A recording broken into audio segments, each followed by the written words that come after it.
Eastern Front, winter 1943. Snow fell sideways, driven by a wind that howled like it hated the earth itself. In the gray dawn, a column of smoke twisted above a shallow valley, what had once been a road but was now only mud and shattered iron. Somewhere inside that ruin sat a tank, motionless, blackened, half buried in ice. Its armor was scarred by dozens of impacts, its left track broken, one road wheel torn away. Steam hissed from the cracked engine block. Around it, silence. No voices, no orders, no engines. Just the wind. Inside the burned-out hull, a single man stirred. Sergeant Nikolai Kirsanov, mechanic of the Red Army's 21st Tank Brigade, opened his eyes to a world blurred by smoke and pain. His head rang. His ears were bleeding. And his tank, his beloved T-34, was dead. The rest of the crew, gone. One burned. One thrown clear. One crushed under the turret. Kirsanov was the only one left breathing. He sat for a long time, staring at the frost creeping along the inside of the periscope glass, his body shivering in the cold that now seeped through every seam of the armor. Outside, the distant thud of artillery rolled like thunder. He knew he should leave. Command would call it suicide to stay. But when he tried to climb out, something stopped him. The tank. He turned back and looked at the ruined machine, at the gauges he had tuned by hand, the levers smoothed by months of his touch, the engine he'd coaxed to life in blizzards and bombardments. And in that moment, something broke inside him, and something else awoke. He whispered, half to himself, half to the machine. "You're not done yet. Not while I'm still here." By the time night fell, Kirsanov had already earned his nickname among the retreating infantry, the Mad Mechanic. When Soviet columns pulled back toward the river line, he stayed. In the dark, surrounded by snow and corpses, he crawled under the shattered hull with a hammer, a wrench, and a prayer. The left track was gone. The engine block cracked. The turret couldn't traverse. Any sane man would have stripped the guns and walked east. But Kirsanov wasn't sane anymore. He scavenged what the battlefield gave him, bolts from destroyed trucks, oil from burned-out half-tracks, even the wiring from a dead German panzer. For 3 nights he worked without sleep, using the fire of burning wrecks for light. When the oil froze, he warmed it over a piece of steel plate. When his fingers split and bled, he wrapped them in cloth torn from his uniform. By the 4th dawn, the snow had stopped, and the impossible happened. The T-34 roared. The sound was ugly, broken, uneven, but it was alive. The turret still jammed, but the gun could elevate manually. The track was replaced with mismatched links. The radio was dead, but the engine ran. Kirsanov climbed onto the turret, covered in grease and frost, and looked west, where the German lines lay hidden in the smoke. He laughed. A sound that had nothing to do with humor, and everything to do with madness. "Let's go, old girl," he muttered. "One more ride." At dawn, the Germans heard something they couldn't believe. The rumble of a single tank engine, coming from the no man's land between the lines. Through their binoculars they saw it, a T-34, battered, listing to one side, smoke pouring from its rear deck, crawling toward them. At first, they thought it was a ghost tank rolling downhill by accident. Then it fired. The first shell tore through the side of a Panzer IV before anyone could react. The second hit a half-track. The third, fired manually by Kirsanov himself, cranking the elevation wheel with one bleeding hand, exploded in the middle of an ammunition cart. In less than 2 minutes, the field was chaos. German officers shouted orders, men dove for cover, mortars fired blindly at the snow. The dead tank kept moving, weaving between craters, smoke trailing behind it like a funeral shroud. From the Soviet lines, observers watched in disbelief. One gunner whispered, "Whose tank is that?" Another answered, "Nobody's. It's a ghost." Inside, Kirsanov was fighting 2 enemies, the Germans, and the tank itself. Every few minutes the engine sputtered. He had to slap the starter with a wrench. The main gun jammed twice, the optics were cracked. The interior stank of fuel, blood, and burned insulation. But to him, it was alive. He talked to it constantly, whispered to it, cursed it, pleaded with it. "Don't die now, just one more shell, "Hold together, my love." When German machine guns tore through the right side, he sealed the holes with spare armor plates scavenged earlier. When a Panzerfaust hit the rear, he flooded the engine compartment with snow to douse the fire. Hours passed. By the time the Soviets advanced again that evening, the mad mechanic had done the impossible, held off an entire company. When they finally reached the wreck, they found him half-conscious, still sitting in the driver's seat, hands frozen to the controls. The tank's engine had died for good this time, the metal around it glowing faintly from heat and frost. A medic leaned in and asked softly, "Comrade, who were you fighting for?" Kirsanov's lips moved. A whisper. "For her," he said, and his hand touched the steel. In the days that followed, the story spread faster than the front moved. Some said he'd killed a dozen tanks. Others swore the Germans thought it was a decoy and ignored it until it was too late. The truth was stranger than both. The wreck of his T-34 was towed back behind the lines. Engineers studied it, baffled by the crude repairs, the mismatched bolts, the welded German parts, the patched fuel lines. It shouldn't have worked at all. And yet it had. The brigade commander ordered the hull restored, not for battle, but for history. They painted a name on its side, the same words Kirsanov had carved into the armor himself before his last stand. Mad One. The tank became a symbol of defiance, displayed in photos, mentioned in reports, whispered about in barracks. And the mechanic who fixed it, who refused to let a dead machine die, became something more than a soldier. He became a legend. They found him 2 days later, barely alive, his hands blackened with frostbite, his eyes open but unseeing. Kirsanov was carried back behind the lines on a stretcher made from tank treads and wood. He didn't speak for days. When he finally did, his first words were not about the battle or his wounds. He asked, "Did she survive?" The medics thought he meant a woman. Only later did they realize he was asking about the tank. The T-34, his Mad One, was dragged by another vehicle out of the valley. Its armor was cracked, the turret fused in place, one track bent like a ribbon. Yet the mechanics couldn't believe what they saw inside, a Frankenstein creation of wire, bolts, and melted steel that somehow had moved, fought, and killed. In the repair depot, officers walked around it in silence. The word mad echoed between them, half insult, half reverence. Kirsanov refused evacuation. When the doctors insisted, he tore out his stood barefoot on the cold floor, and said simply, "I fix what I break." It took him 3 weeks to heal enough to walk, but his hands never fully recovered. The burns and frostbite had fused 2 of his fingers together. He couldn't hold a wrench properly anymore, not the way he used to. But he came back to the depot anyway, limping, bandaged, eyes sharp. The engineers who worked there, university men with glasses and clean uniforms, looked at him as if he were a ghost. He looked back at them like a man staring at the living from the other side of a grave. And then, without a word, he started working on his tank again. The Mad One was supposed to be scrapped, turned into spare parts. Instead, it became something else. A monument. A symbol. And then, against all logic, a weapon again. By the spring of 1944, the Red Army was pushing west. Factories rebuilt, new tanks rolled off assembly lines every day. But resources were tight, and the frontline repair crews often had to work miracles with nothing. That's where Kirsanov became a legend. He was no longer a driver or a gunner. He became something in between, part mechanic, part engineer, part prophet. Wherever the tanks broke, they sent for him. He'd arrive in his patched greatcoat, carrying a hammer and a cigarette between his lips, and start muttering to the machines like a priest at a funeral. One officer once asked him why he talked to the tanks. He replied, "Because they listen.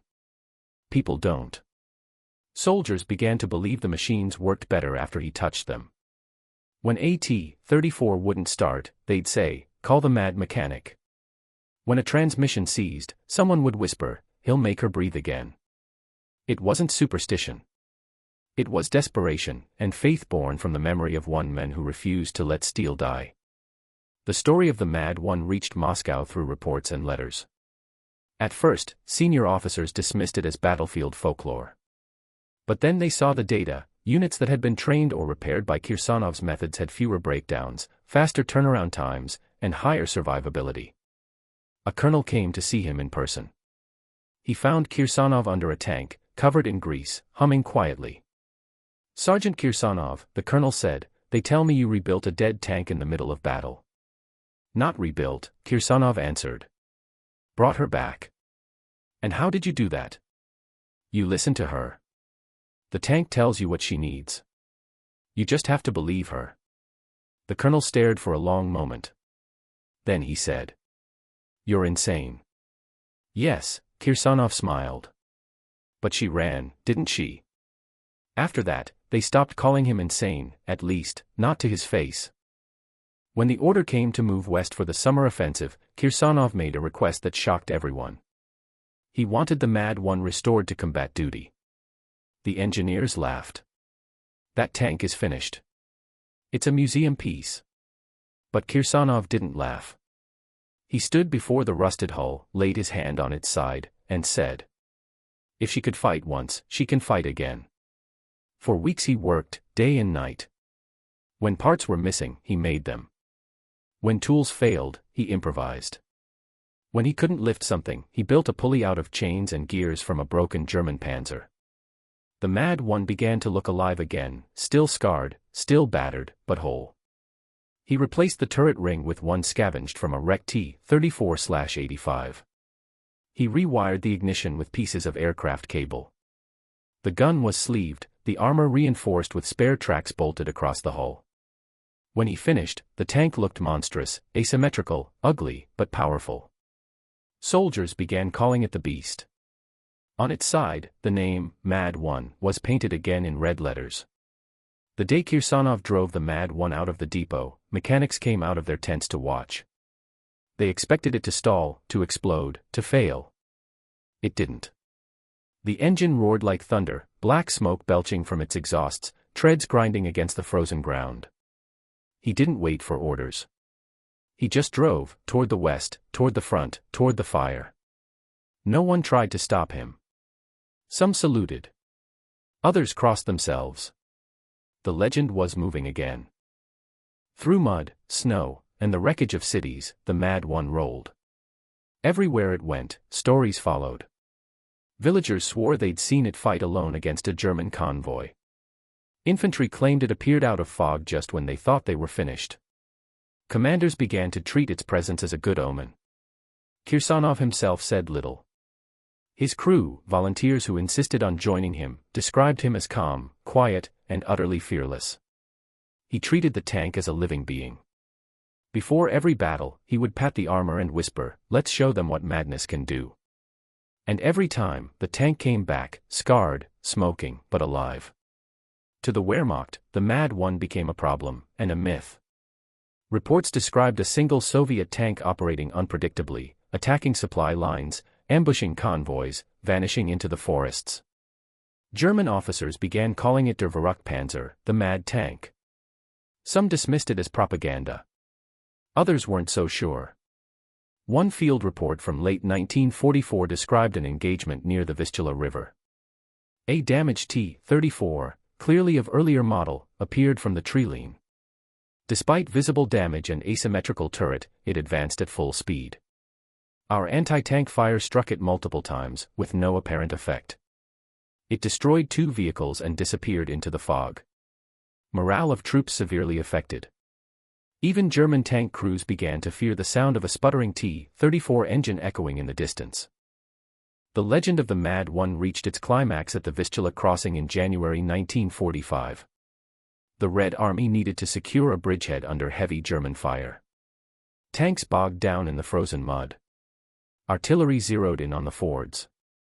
It seemed impossible to cross. Then, out of the blizzard, came the roar. The Mad 1. Its armor was half whitewashed, half blackened by soot. Its gun barrel was wrapped in cloth to keep it from cracking in the cold. Kirsanov didn't wait for orders. He gunned the engine, roared down the riverbank, and drove straight onto the ice. Machine guns opened up. Shells fell around him. The ice cracked beneath the tracks. But the Mad 1 kept moving. When it reached the far bank, it turned, its gun flashing once, twice, silencing 2 German positions. Soviet infantry cheered and followed, charging across the shattered river behind it. By dusk, the crossing was theirs. That night, when the smoke cleared, soldiers found the Mad One still running, its engine idling, exhaust glowing red in the snow. Kirsanov sat inside, exhausted but smiling faintly. A young lieutenant climbed up and said, "Comrade, the crossing is secure. We made it." Kirsanov nodded slowly.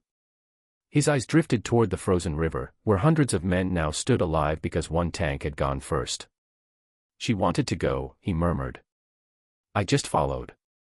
Moments later, the engine coughed and died. It would never start again. The Mad One was towed back once more. It was beyond repair this time, the frame warped, the engine melted. But no one dared scrap it. It was sent to a museum in Moscow, where it still stands today, the ugliest, strangest, most beloved tank in the collection.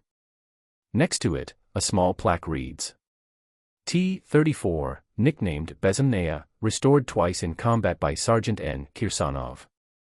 Operated beyond mechanical limits. Credited with 12 confirmed tank kills. Symbol of the unbreakable spirit of man and machine. When the Mad One was brought back from the front, there was no ceremony. No brass bands, no speeches, no banners waving in the cold wind. It arrived quietly, on a flatbed railcar, under a sheet of snow and soot. The war had ended. The world was learning to breathe again, but for the men who had lived inside machines, peace felt strange, almost empty. Kirsanov was among them. He stood on the station platform, watching as workers unloaded the tank, his tank, the one that had lived and died with him. To everyone else, it was a wreck. To him, it was a friend being buried. He didn't speak. He just placed his hand on the side armor, where the faded red letters still clung like a scar. And for the first time since the war began, he whispered something not to a tank, but to himself. She was never mad. I was. After the war, the world forgot people like him. The newspapers spoke of heroes, of generals, of parades and reconstruction. But not of the mechanics, the fixers, the quiet men who made death machines breathe again. Kirsanov went back to a small town outside Gorky, where he worked in a tractor plant.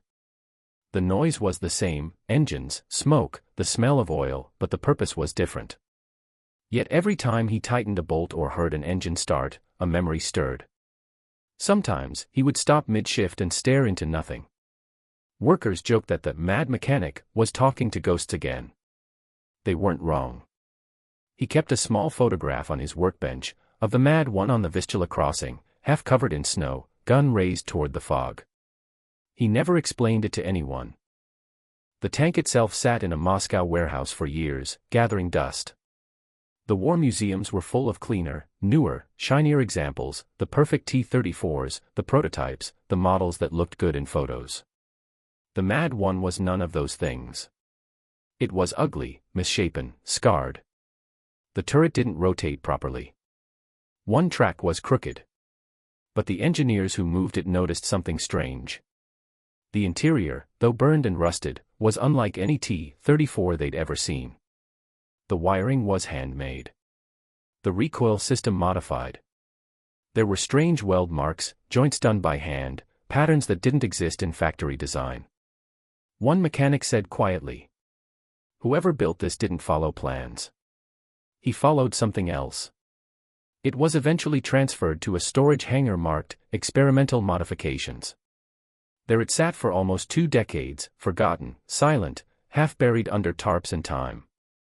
In 1964, a letter arrived at the Museum of Military Glory. It was written in shaky handwriting, signed simply, N. Kirsanov. Inside, a short note. There was a T-34. I named her Bezemnaya. She was rebuilt in the field. Twice. She shouldn't have lived, but she did. If she still exists, please don't clean her. Don't repaint her. Leave the scars. They are her medals. The curator was puzzled but intrigued. When they searched the archives, they found it, still there, still rusted, still covered in welded patches like veins of old blood. And for the first time in 20 years, the Mad One was uncovered. By then, Kirsanov was an old man. His hair was white, his hands twisted from arthritis, but his eyes still burned with the same quiet fire. When the museum invited him to see the tank, he refused at first. He said, "She's dead. Let her rest." But he went anyway. The day he walked into the hangar, the workers fell silent. He limped toward the tank slowly, each step echoing through the empty hall. And then, he stopped. His hand, trembling, touched the same dent on the armor he'd welded himself decades earlier. He whispered, almost too quietly to hear, "I told you we'd make it." A single tear ran down his face and fell onto the cold steel. No one spoke for a long time. What happened next was unexpected. A young engineer named Pavel Zorin, who had restored several wartime vehicles, became obsessed with Kirsanov's modifications. He studied every weld, every bolt, every improvised system. He realized that many of Kirsanov's mad repairs actually predicted modern battlefield repair doctrines: modular armor, field fabrication, even adaptive wiring for multi-system control. What others called insanity was, in truth, intuition, engineering guided not by blueprints, but by instinct born in fire. Zorin published a paper titled Adaptive Mechanics in Field Combat Systems. In its preface, he wrote, "In the chaos of war, one man found a way to turn destruction into design." His tank was not just repaired, it evolved. Madness, in this case, was simply another word for genius. That paper became the foundation for new theories of field engineering still taught today in Russian and Eastern European military academies. They called it the Kirsanov principle. Every system has a soul. If you listen long enough, it will tell you how to survive. Decades later, in the 1980s, a film crew arrived to document the forgotten heroes of the Eastern Front. When they asked Kirsanov if he would appear, he agreed on one condition. "You film the tank, not me." They filmed for hours, close-ups of the cracked armor, the welded turret, the red ghost of the word still faintly visible under layers of dust. At one point, Kirsanov placed his hand on the metal and said, "You see, they called me mad because I talked to her. But when you've watched men die inside steel, you start to realize, maybe steel listens. Maybe it remembers." When the documentary aired, people wept. Not because of the battles, or the victories, but because of one old man who believed a machine could have a heart. Kirsanov died in 1986, at the age of 71. He was found in his small workshop behind the tractor factory, slumped in a chair. On the table beside him was a small oil-stained photograph of the Mad One, and a note written in his hand. "Don't let them forget her. Madness is just another form of love, the kind that keeps you alive when nothing else can." At his funeral, a group of young mechanics from the museum attended. They carried with them a small metal plaque, engraved with words that would later be mounted beside the Mad One. She was more than steel. She was proof that even in war, something built for destruction could learn to protect. Today, the Mad One sits in a quiet corner of the Central Museum of Armored Forces in Moscow. Tourists walk past it, snapping photos of the more famous tanks, the shiny ones, the restored ones, the perfect ones. But if you stop and look closely, you'll see the difference. You'll see the uneven welds, the scars, the layers of different paints, green, brown, gray, all fused by time. And sometimes, when the lights are dim and the hall is quiet, you might imagine you hear something faint, the echo of a breath, the low hum of an engine that refuses to die. Because the Mad One never truly stopped running. Not in the minds of those who believe that even the broken can still fight. The story of Nikolai Kirsanov and his tank has since spread far beyond Russia. Military historians study it as an example of field ingenuity. Psychologists cite it in discussions of trauma and identity. Writers and artists call it a parable, of man merging with machine, of logic giving way to feeling. It became a metaphor. The mad mechanic wasn't insane. He was human in a way the war had tried to erase. And the tank, the Mad One, became a reflection of that humanity, burned and twisted, but alive. Madness, one historian wrote, was simply the word used by sane men to describe someone who refused to surrender to the impossible. And in that sense, Kirsanov's madness outlived him. In 2025, a restoration team once again opened the hatch of the Mad One for inspection. Inside, they found something odd. Behind the gunner's seat, scratched into the inner wall of the turret, were a few faint words, barely visible under rust and soot. They read, "If you're reading this, take care of her. She's done enough. N.K." The team didn't restore it. They left the inscription as it was, a final whisper from a man who loved a machine not for what it destroyed, but for what it survived. And so, the Mad One remains, not as a relic of war, but as a reminder that sometimes, the most powerful engines are not fueled by oil or fire, but by faith.